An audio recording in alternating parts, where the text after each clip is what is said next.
Sam TV, la lumière salvatrice. Nouril Mutalsam TV. Assalamu alaikum.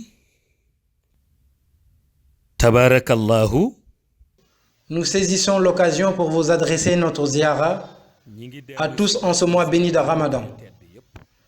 Nous allons continuer l'histoire de Dajjal qu'on avait entamée dans les phases précédentes concernant l'histoire de Dajjal. Nous allons vous expliquer la vie de Dajjal dans la phase numéro 4. Comme nous l'avions annoncé, après la mort de la mère de Dajjal, le père de l'enfant décida de l'amener dans l'un des plus grands orphelinats de Jérusalem, qui a été fondé en 1899 et qui fonctionne jusqu'à ce jour. C'est un rabbin juif du nom de Blumenthal qui avait créé cet établissement dans le but de venir en aide aux enfants des juifs orthodoxes à avoir une meilleure prise en charge. On l'appelle orphelinat Zion. En naviguant sur Google, vous le verrez, et cet orphelinat fait partie des meilleurs en matière d'encadrement des enfants. C'est un orphelinat qui regroupe beaucoup d'histoires depuis sa création, en 1899. Après avoir récupéré Dajjal des mains de son père, les encadreurs s'en rendront très vite compte que c'est un enfant spécial.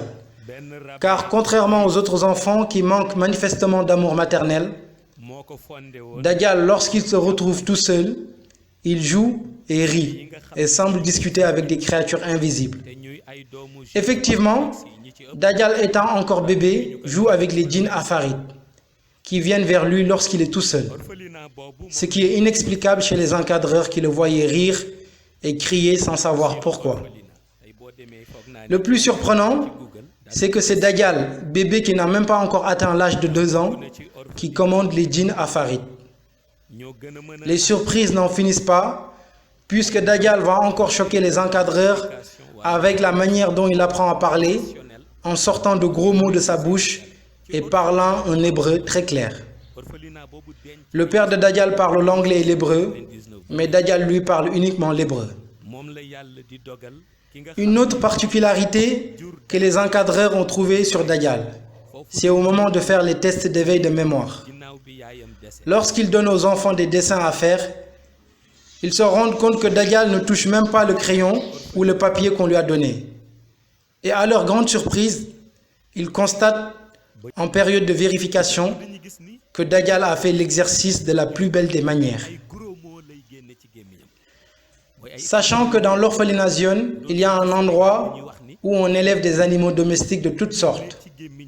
Les encadreurs amènent souvent les enfants dans ce lieu pour qu'ils puissent découvrir ces animaux et se divertir.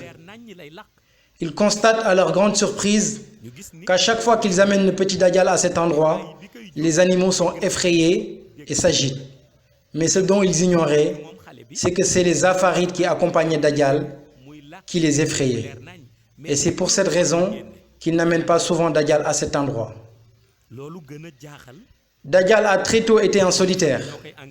Et à chaque fois qu'il est seul, il se met toujours debout sur une chaise très haute. Et ce qui est étrange, c'est que personne ne peut dire comment ce bébé est monté si haut sur cette chaise, puisque personne ne l'a aidé.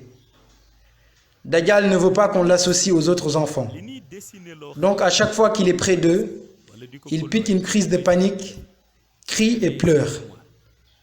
Le plus étonnant, quand il pleure, c'est son œil normal qui sort des larmes, tandis que l'autre œil perdu sort du sang. Néanmoins, tous les exercices qu'on donne aux enfants, Dajjal ne les fait pas, mais il trouve tout. Les gérants de l'orphelinat et les encadreurs ont suggéré, après une réunion, qu'il fallait convoquer le père de Dajjal pour lui demander l'histoire réelle de l'enfant. À cette époque, Dajjal n'avait que 4 ans. Les encadreurs expliquent dans les moindres détails le séjour fou de Dajjal à son père. Le père de Dajjal décida de leur raconter l'histoire de Dajjal en évoquant les rêves que sa mère faisait lorsqu'il était enceinte. Il leur expliqua l'opération ratée qui a causé la perte de l'œil de son fils, et il leur fait savoir également que la durée de grossesse de sa femme était de 1 an et de 14 jours, exactement la même durée que l'allaitement.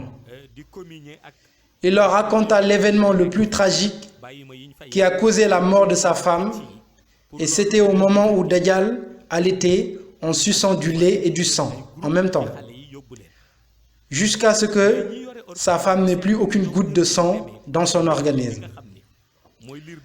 Après que le père de Dajjal ait raconté toute l'histoire, ceux de l'orphelinat se sont demandé si l'enfant n'était pas un prophète.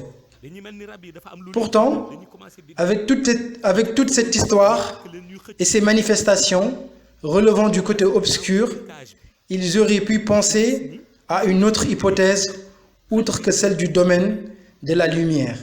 Mais ils ont fait le contraire en se posant la question à savoir si cet enfant n'était pas le prophète attendu, que l'on appelle Massia, qui veut dire Messie.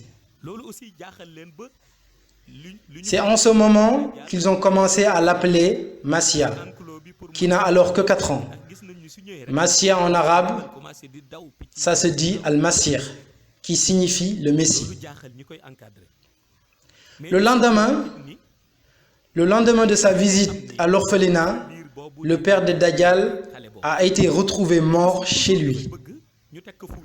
Tout le monde pense que c'est une mort naturelle, puisqu'il n'a pas été assassiné, et que tout n'est que coïncidence. Mais ce dont on ignore, c'est que c'est Dajjal, âgé seulement de 4 ans, qui a entendu son père raconter son histoire à l'orphelinat, n'ayant pas apprécié cela, car il déteste qu'on entre dans sa vie intime, a par la suite assassiné son père mystiquement, mais à distance, en utilisant la magie noire qui a détruit l'âme de son père en l'en séparant de son corps. En ce qui concerne Dajjal, il reste à l'orphelinat en poursuivant son éducation. Donc, nous allons continuer l'histoire de Dajjal dans la phase suivante. Assalamu alaikum wa rahmatullahi ta'ala wa barakatuh. Nouril Mutalsam TV, la lumière salvatrice. Nouril Mutalsam